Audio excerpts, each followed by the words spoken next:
On va laisser la place à Lucie Buisson de Content Square, qui va nous parler UX Mobile et nous donner quelques astuces, je crois, pour éviter le carton rouge. Merci. Bonne présentation.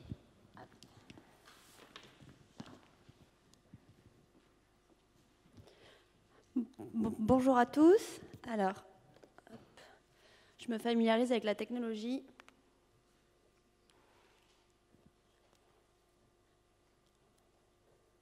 C'est de ce côté. Ah ouais, d'accord, ok, c'est bon, j'y suis. Donc effectivement, aujourd'hui, on va parler d'UX et plus particulièrement d'UX mobile et on va essayer de voir comment est-ce qu'on peut éviter le carton rouge sur mobile.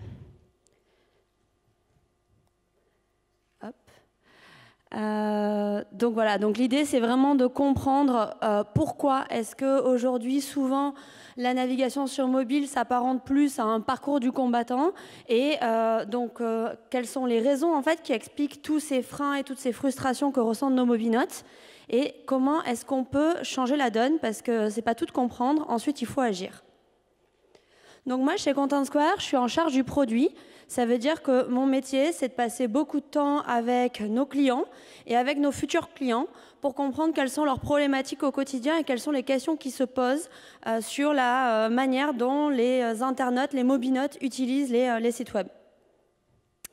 Aujourd'hui, on va voir quatre grands points. D'abord, je vais vous expliquer une conviction qu'on a chez Content Square, une conviction très profonde, c'est que l'expérience compte. Et vous allez voir, c'est hyper important d'avoir ça en tête pour comprendre la suite de cette présentation.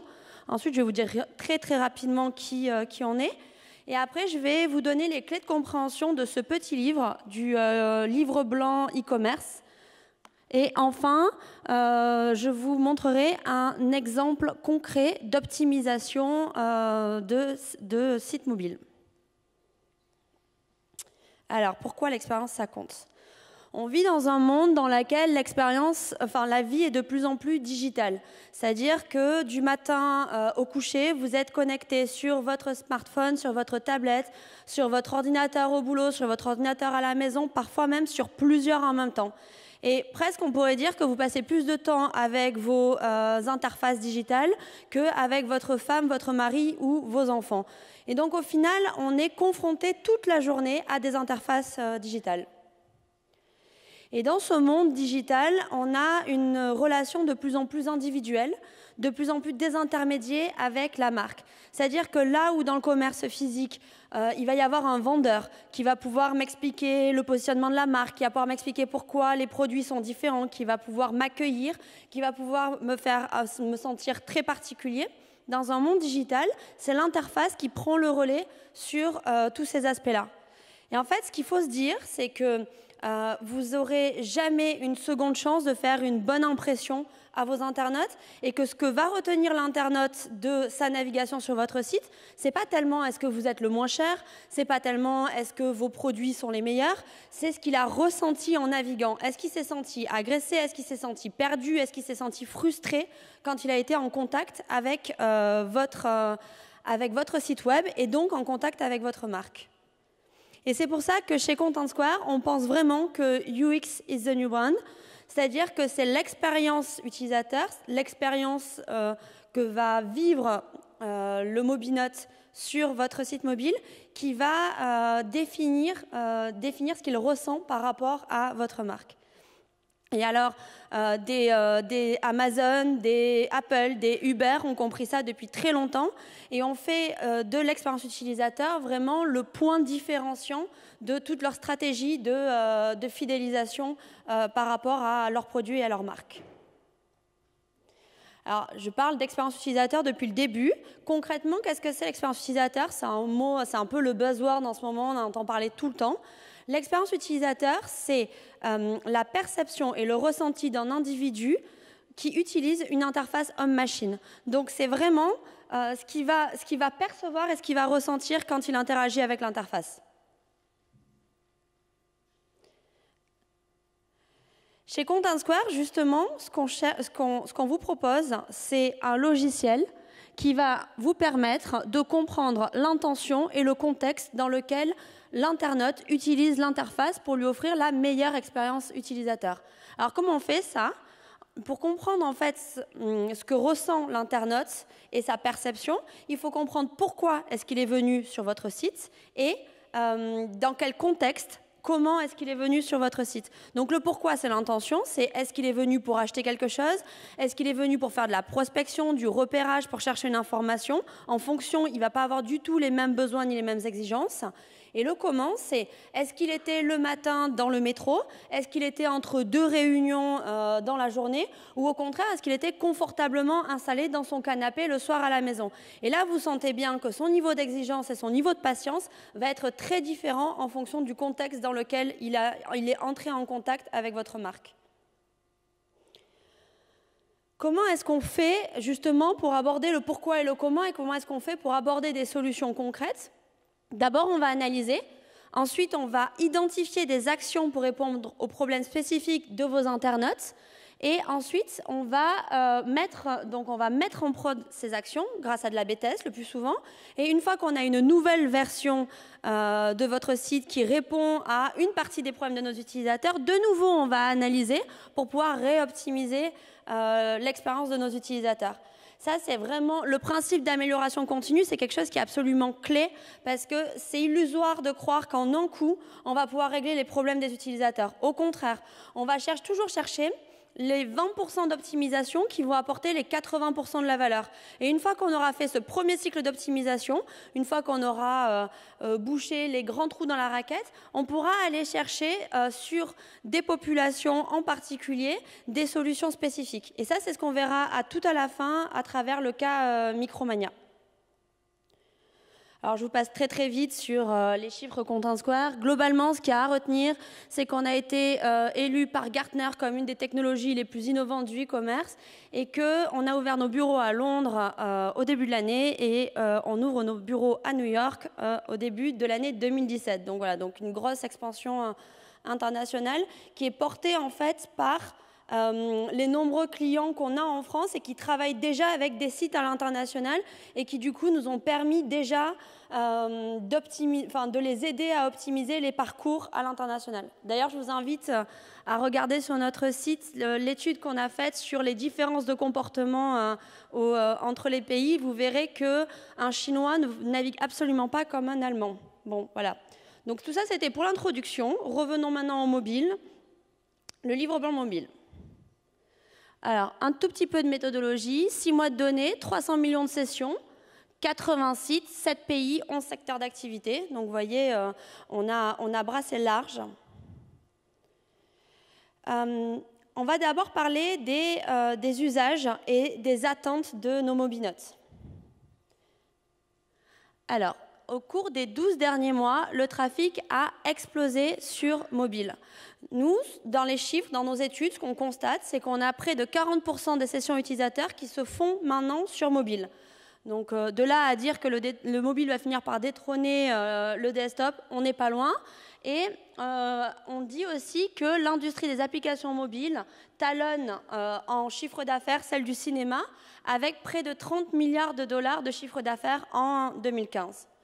Le paradoxe, ou je ne sais pas si c'est un paradoxe, mais en tout cas l'élément remarquable, c'est que dans le même temps, on a un taux de conversion qui stagne depuis plusieurs années. Là où on arrive à avoir des taux de conversion entre 2 et 5% selon les sites, les types de business, etc. Sur desktop, on se rend compte que sur le mobile, on stagne à 1,5%. La bonne nouvelle, c'est que ce n'est pas une fatalité. C'est-à-dire que lorsqu'on regarde ce qui se passe dans les pays asiatiques, on voit que le mobile a déjà détrôné le desktop et qu'en plus de ça, on a des taux de conversion qui avoisinent, voire même sont supérieurs à ceux qu'on peut avoir sur desktop. Et donc c'est pour ça que je vous dis qu'il n'y a vraiment pas de fatalité, il n'y a pas de résignation à avoir sur le web mobile. On peut réussir à avoir les mêmes niveaux de performance et même à dépasser les niveaux de performance de ceux qu'on constate sur desktop. Moi, je suis vraiment persuadée qu'aujourd'hui, le mobile, c'est peut-être le principal levier d'augmentation du chiffre d'affaires et du revenu, dans le sens où on a chaque année de plus en plus de sessions et tellement de marges et tellement de choses à corriger pour rendre heureux nos mobinotes qu'il y a vraiment un énorme potentiel sur cette partie-là. Alors, la question, c'est du coup, comment est-ce qu'on fait du business sur mobile ? On fait du business sur mobile en comprenant ce dont ont besoin nos mobinotes et ce que ressentent nos mobinotes. Alors, on le disait tout à l'heure, on est connecté de 7h à minuit. Et on constate également que les sessions sur mobile sont 1,5 fois plus courtes que les sessions sur les autres desktops. En fait, ce qu'on remarque, c'est que le mobinote, il est multitâche. Il va toujours être connecté dans un environnement hostile et sa navigation mobile, elle va se superposer à une tâche qu'il est déjà en train d'effectuer. Donc, pour reprendre une expression malheureuse qu'ont pu avoir les manias du média à une époque, il y a peu de cerveaux disponibles sur mobile. L'étude de Google sur les mobile moments, je ne sais pas si vous l'avez déjà lu, si vous ne l'avez pas encore lu, je vous la recommande. Je pense qu'il y a 2 grandes lectures à avoir sur le mobile. C'est le livre blanc de Content Square et l'étude de Google sur les mobile moments. Donc Google nous dit qu'on se connecte sur son smartphone jusqu'à 150 fois par jour. Vous imaginez, c'est un comportement qui en devient complètement addictif et presque compulsif. 39, c'est le temps avant rebond sur mobile, c'est-à-dire 22% inférieur à celui sur desktop. Qu'est-ce que ça veut dire? Ça veut dire que le mobinote, vous avez encore moins de temps pour le convaincre que l'internaute classique. Il va très très rapidement décider si oui ou non votre site l'intéresse. C'est pour ça que tous les sites qui veulent absolument nous faire naviguer sur application mobile ou qui nous envoient un push pour nous demander de télécharger l'application alors qu'on n'a même pas vu le contenu du site, c'est hyper agressif pour un mobinote qui cherche juste une information. Autre point remarquable et que nous, on n'avait pas forcément anticipé au moment où on a commencé à travailler sur ce livre blanc, c'est que vous voyez, le comportement sur tablette et le comportement sur desktop sont très proches. Et ça, vous pourrez voir dans le livre blanc, c'est systématique. Et ça nous amène à penser que la spécificité du mobile, elle ne vient pas des interactions, elle ne vient pas du swipe, du touch, du zoom, etc. Elle vient vraiment de l'environnement dans lequel se trouve le mobinote, qui est un environnement plutôt hostile à la concentration et à la navigation. En plus d'être addicts et zappeurs, nos mobinotes, ils sont très exigeants et très impatients. On voit que les mobinotes ont 50% de chances de quitter le site après la 5e seconde de navigation et qu'un mobinote sur 4 va quitter le site face à un message d'erreur. On évalue son temps de patience aux alentours de 2,8 secondes. Donc, vous voyez, c'est vraiment très très rapide. Vous n'aurez donc pas de seconde chance si jamais vous avez des temps de chargement ou des performances qui ne sont pas bonnes. Il y a des acteurs comme Facebook qui travaillent sur la continuité de l'expérience utilisateur, quelle que soit la qualité de la réception, quelle que soit la qualité du réseau. Je ne sais pas si vous avez remarqué, quand vous êtes dans un endroit qui ne capte pas, vous avez quand même accès à votre fil d'actualité et surtout, vous pouvez quand même liker des publications. Or, en fait, vous n'êtes pas connecté. Donc, il y a une partie en fait, des fonctionnalités qui sont disponibles, même lorsqu'on n'a pas de réseau, pour donner à l'internaute l'impression qu'il y a une continuité dans l'expérience utilisateur. C'est également des sujets sur lesquels travaillent des Spotify ou des Deezer lorsqu'ils vous proposent un mode d'écoute illimité et une utilisation égale de l'application lorsque vous êtes hors connexion. Et en fait, ces stratégies développées par les marques rendent nos mobinotes encore plus exigeants et encore plus impatients, puisque certaines marques sont capables de leur proposer une UX toujours au top, il n'y a pas de raison que les autres ne réussissent pas. Enfin, dernier trait de caractère de nos mobinotes, ils ont un comportement compulsif. Alors, on se rend compte que les mobinotes vont scroller 2 fois plus que les internautes classiques. Donc ça, c'est une super nouvelle. Ça veut dire que nos contenus qu'on passe tant de temps à rédiger et à produire sont consommés par les mobinotes. Mais si vous regardez le chiffre au-dessus, on se rend compte aussi que les mobinotes, ils scrollent 1,6 fois plus vite. Qu'est-ce que ça veut dire? Ça veut dire qu'ils vont scroller, mais ils vont scroller sans prêter attention au contenu que vous leur proposez. Donc là encore, je suis désolée, je cite un peu toujours, je cite de nouveau le même exemple, mais rappelez-vous la manière dont vous naviguez sur Facebook sur votre mobile et la manière dont vous passez votre fil d'actualité. Clairement, on n'est pas toujours hyper attentif.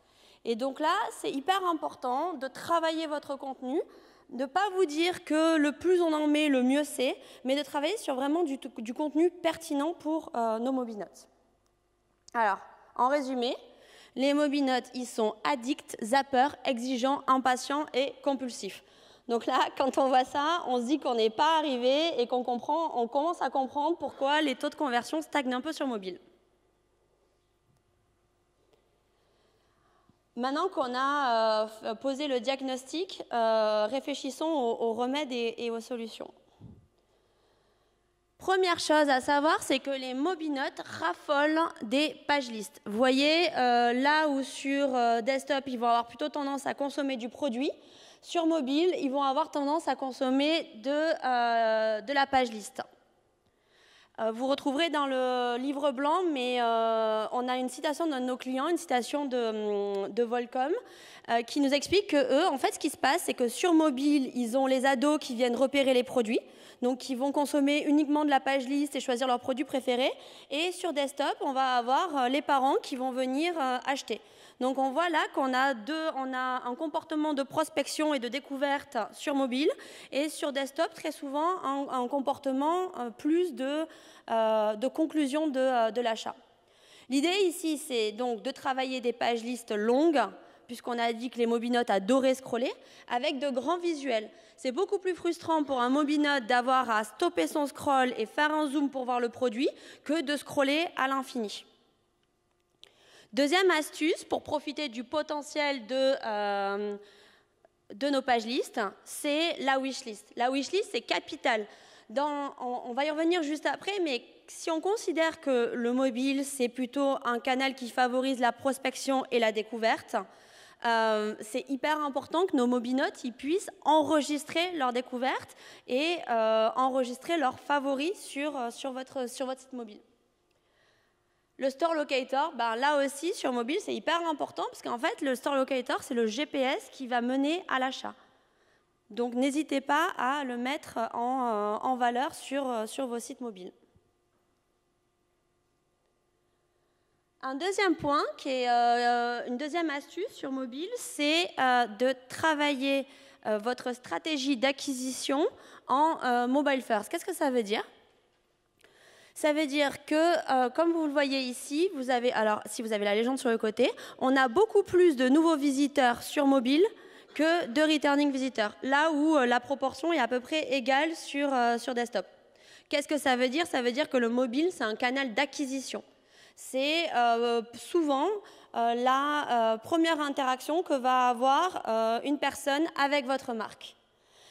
Et le gros challenge, c'est que les mobinotes ont 4 fois moins de chances de se connecter à leur espace personnel que les internautes classiques.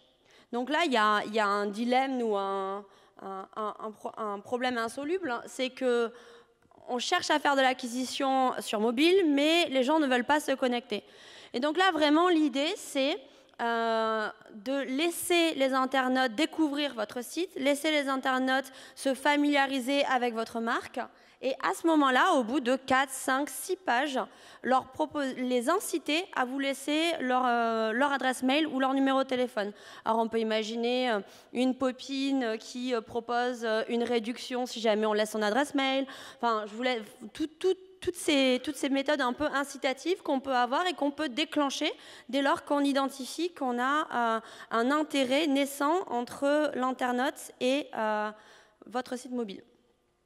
Et je reviens à ce que je disais tout à l'heure, favoriser la proposition du téléchargement de l'application mobile un peu plus tard, lorsque vous avez déjà créé un intérêt et créé de l'engagement par rapport à votre site et votre marque. Enfin, je crois qu'on en a largement parlé juste avant, mais aujourd'hui, un des principaux freins à l'achat sur mobile, ça reste le paiement sur mobile et toute la partie de checkout. Donc, ce qu'on se rend compte, en fait, c'est qu'on a un abandon sur la page panier qui est 30% supérieur sur mobile, et également que les internautes qui passent ce premier cap, donc c'est-à-dire qui vont vraiment rentrer dans le checkout, vont passer 69% de temps en plus. Donc, ici, on est habitué à avoir une perte d'internautes au moment où on rentre dans le tunnel d'achat, mais sur mobile, c'est particulièrement vrai. Et donc là, l'idée, c'est que pour inverser la tendance, on va s'appuyer sur du paiement one click. On va s'appuyer sur des fonctions natives du téléphone, par exemple. Apple et Android travaillent sur l'identification par la reconnaissance des empreintes digitales. Donc on pourrait imaginer qu'au lieu de rentrer toutes ces informations personnelles, on puisse s'identifier directement avec son empreinte digitale. Mais avant d'évoquer ces solutions un peu futuristes, simplement de travailler sur vos formulaires sur mobile et d'identifier les points de frustration, les points de blocage dans vos formulaires, ça vous permettra de lever les obstacles que rencontrent nos pauvres mobinotes.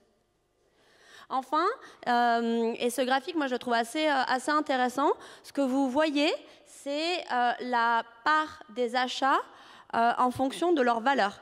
Et on voit en fait que sur mobile, la plupart des achats sont des achats qui sont inférieurs à 20 €. Donc on va privilégier le mobile pour des achats récurrents et de petite valeur. Et donc là, de nouveau, le paiement en one click apparaît comme une solution, dans le sens où, imaginez, vous êtes en train de marcher, vous avez votre téléphone dans une main, vous voulez faire un petit achat, si vous devez sortir en plus votre carte bleue, c'est franchement pas très pratique. Et donc, sur des sites un petit peu récurrents et sur des achats de petite valeur, c'est hyper intéressant de ne pas systématiquement demander à l'utilisateur de sortir sa carte et de rentrer ses informations de paiement.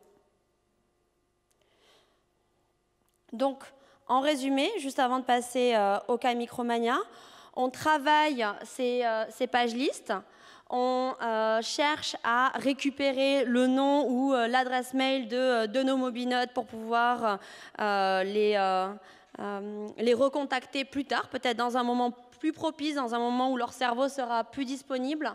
Et surtout, on travaille son checkout, avec des formulaires optimisés pour mobile et pourquoi pas du paiement one click.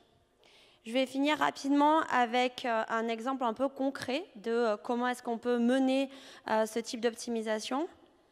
On est ici sur le cas Micromania. Donc ce que vous voyez, c'est la page liste, si je ne dis pas de bêtises, non, la page produit.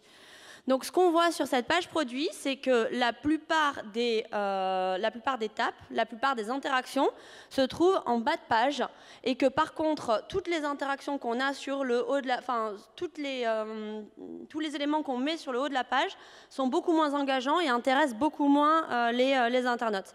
Et c'est là qu'en fait, la data va être clé parce que c'est quelque chose que n'avaient pas forcément anticipé les équipes marketing.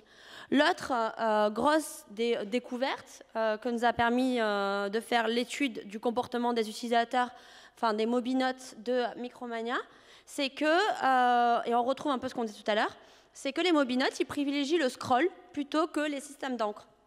Donc les systèmes d'encre qui fonctionnent bien sur desktop, qui sont très engageants, au contraire, ici, sur mobile, n'arrivaient pas à générer du scroll. Ce qu'on a fait, du coup, c'est que suite à donc l'analyse des données, l'analyse du comportement des utilisateurs nous a permis d'identifier une série d'anomalies, donc comme les informations en bas de page qui étaient beaucoup plus intéressantes pour les internautes, de privilégier le scroll, etc. Ça nous a permis de prioriser une roadmap d'optimisation. Et ensuite, on a A/B testé nos versions pour identifier la version de la page produit la plus performante. Et surtout, en fait, ce que ça nous a permis de faire, cet A/B test, c'est d'identifier des segments qui étaient plus friands de la version A et d'autres segments qui étaient plus friands de la version B. Et donc au final, en ayant une partie de nos utilisateurs sur la version A, la version initiale, et une autre partie de nos utilisateurs sur la version B, on arrive à augmenter de plus 15% la performance de cette page produit. Et donc la boucle est un petit peu bouclée par rapport à ce que je vous disais au départ. L'analyse du comportement des utilisateurs nous a permis d'identifier les points de blocage. Ensuite, on est passé sur une phase de test pour vérifier nos hypothèses et mesurer la performance de notre nouvelle version. Et enfin, on est rentré dans une phase d'optimisation, du coup, ici, en laissant une partie de nos utilisateurs sur la version initiale, puisque la nouvelle version qu'on proposait, finalement, ne les rendait pas plus heureux et ne leur permettait pas d'avoir une meilleure expérience utilisateur. Et donc là, qu'est-ce qu'on fait en termes de méthodologie? On recommence l'analyse sur la version A, mais uniquement pour les segments qui n'ont pas eu une meilleure expérience sur la version B. Et c'est comme ça qu'on met en place le cycle d'optimisation continue. Voilà, donc je crois qu'on a quelques livres blancs si ça vous intéresse. Et puis sinon, vous pouvez le retrouver directement sur notre site internet. Merci à tous pour votre attention. Merci infiniment, Lucie. Merci beaucoup.